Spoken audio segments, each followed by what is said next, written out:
مساء الخير أو صباح الخير أعزائي المشاهدين على حسب ما بتشوفوني. أنا الصحفية مريم مختار للناس الجديدة اللي لسه ما تعرفنيش. أهلا وسهلا بيكم، منورين الجروب ومنورين القناة.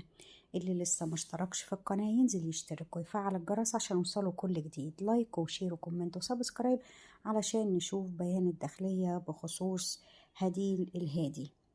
تم القبض على الليبية هديل الهادي بتهمة ممارسة الطب دون ترخيص في مصر.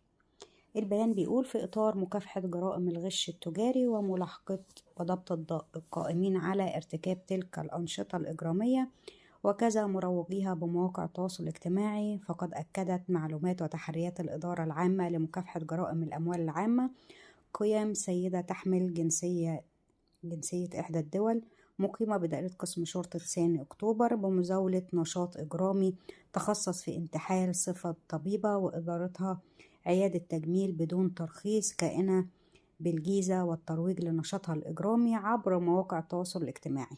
عقب تقنين الإجراءات بالتنسيق مع الجهات المعنية تم استهدافها وضبطها، وبحوزتها هاتف محمول بفحصه تبين احتوائه على أدلة تؤكد نشاطها الإجرامي ومجموعة كبيرة من الأدوية والمستحضرات الطبية مجهولة المصدر، مبالغ مالية، وبمواجهتها اعترفت بنشاطها الإجرامي على النحو المشار إليه لتحقيق أرباح مالية، وتم اتخاذ الإجراءات القانونية والتنسيق مع الجهات المعنية لغلق العيادة المشار إليها. طبعا نسقوا مع الصحة علشان يقفلوا العيادة، عيادة تجميل في أكتوبر منتحلة صفة طبيبة، وتم القبض عليها. وكانت معاكم مريم مختار.